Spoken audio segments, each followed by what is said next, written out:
Viewers and subscribers, welcome back to the Sports Perspective TV. As always, thank you for tuning in. And if this is your first time coming across the channel, or you haven't subscribed as yet, definitely hit that subscribe button.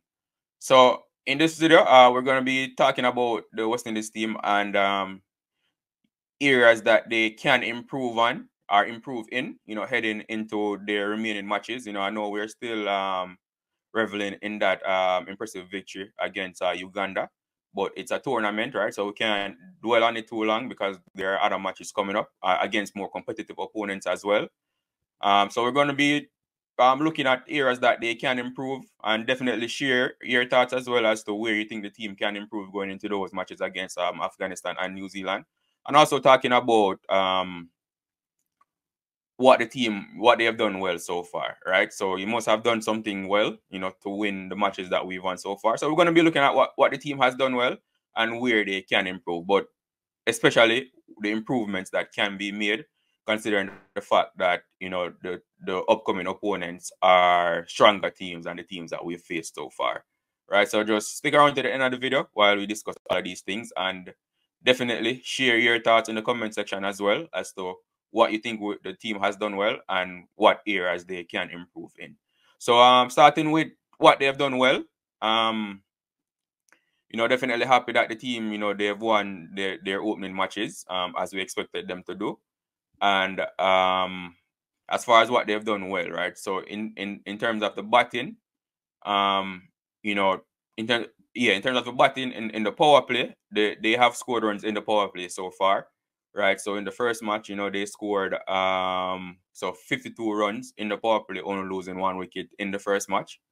And in the second match against Uganda, they scored 54 runs in the power play as well. Right, so that's definitely a positive, for the team batting wise. There are other areas that they can improve on in the batting, and when we get to the improvements, we're going to be talking about that, especially in the power play. But the amount of runs that they have scored in the power play so far, is definitely a positive.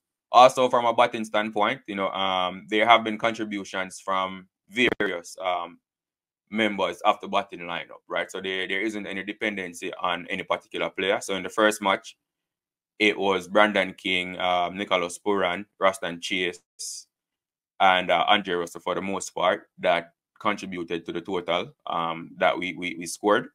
In the second match, Roston Chase didn't bat. Brandon King didn't score as much. So it was Charles, Pooran, Rutherford, scoring this time, Powell, and Russell again that contributed to us getting to that 173. So there are contributions from numerous batters in the lineup, which is always a good thing for any batting lineup.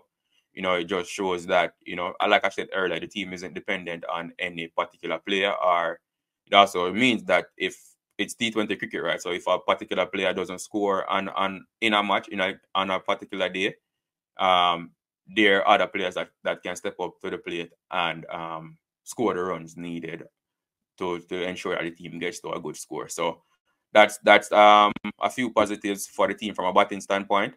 From a bowling standpoint, they have been taking wickets in the power play throughout the tournament so far. So in the first match against Papua New Guinea, they took 3 wickets, right? And in the match against Uganda, they took 5 wickets. Right, so that's definitely a good thing, especially going up against New Zealand and Afghanistan, especially Afghanistan, who they have been dominant so far, but it's really their openers that have scored the bulk of the runs for them. And I do think if we can take the wickets against Afghanistan, we can prevent them from scoring too much against us, because their middle order have not performed well so far. Not saying that they don't have quality, but their middle order haven't performed so far. It's been their openers that's led the way for them in terms of run scoring. So if we can get early wickets against them, then it will definitely put us in a good spot to restrict them to a small total. So it's definitely a good thing to see that we have been taking early wickets in the power play. And this didn't just start in the World Cup. So if you go back to the South Africa series, or even the warm-up match against Australia, so against Australia, we took 3 wickets in the power play as well. And against South Africa, we took early wickets in the power play throughout that series. So it's something that the team has been doing in recent matches. So it's definitely a positive for the team as well, right? So and the bowling, the bowling coming into the World Cup, myself included, I definitely underestimated the bowling, right? They did well against South Africa. Did well against Australia, even though Australia scored over 200 runs, but the bowlers took wickets, and that was the important thing. So it's either you restrict batsmen or you take wickets, and the bowling, they have been taking wickets. So there is potency in the bowling, and that's good to know going up against New Zealand and Afghanistan in the next matches, right? So now we get to what they need to improve on, right? And the biggest issue, as you commenters have shared in the comment section as well, the commentators during the matches have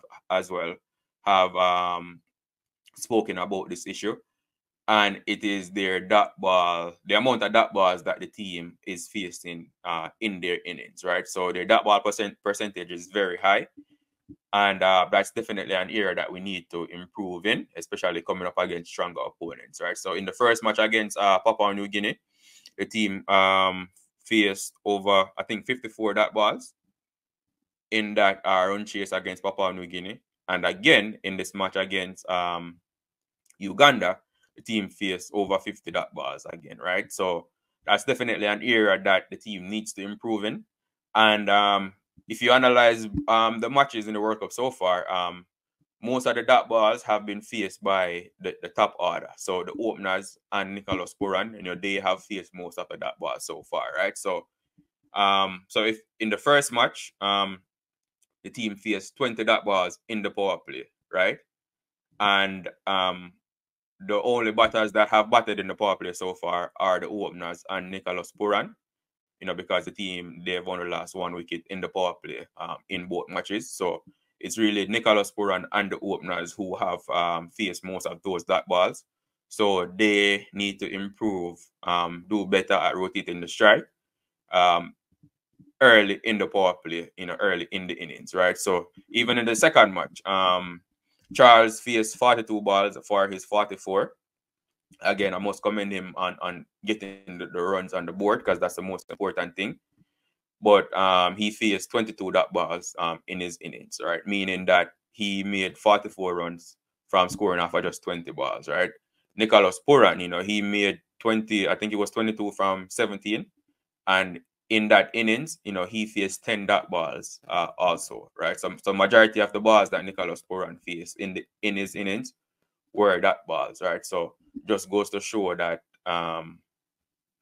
they have contributed. Brandon King, so he made 13 from 8, and of those 8 balls, he faced 3 dot balls, right? So between Nicholas Pooran, Brandon King, and Charles, that was 35 dot balls faced of the 53 dot balls that the team faced in the innings, right? So that's where the dot ball issue. That's where that's the main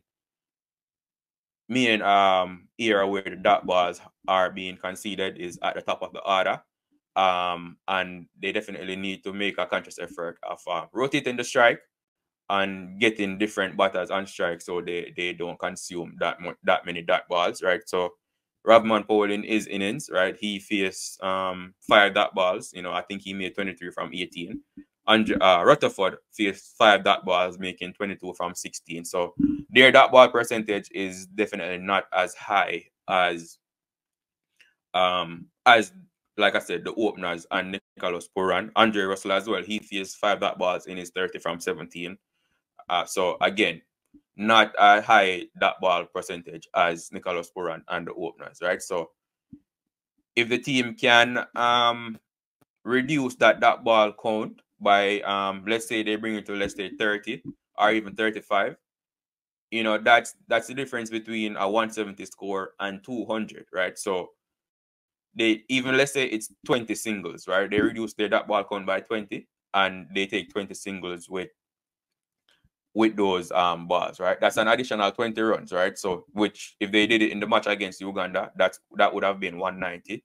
And the boundary hitting capability that we have, definitely while it's okay if they only take 20 singles, you know, you definitely expect them to hit a few boundaries in those balls as well. So that's easily a score above 200 if they cut down that on that ball percentage and the amount of that balls that they consume, right? So that's the biggest area of concern, and it will be the difference between a score of 170 or 200 or even a bigger score, right, in the matches, right? So that's, they definitely need to improve in that area.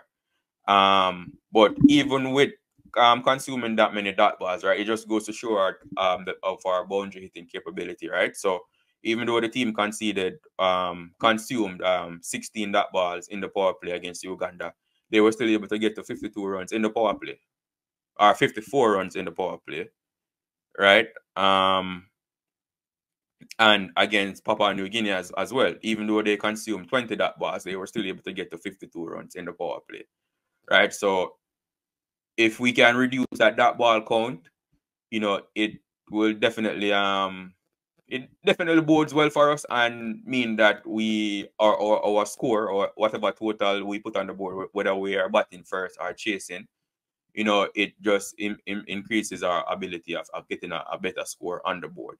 And like I said, it's the openers and Nicholas Pooran who have been the main contributors to the amount of dot balls faced so far. So definitely looking forward to them improving that and reducing their dot ball count.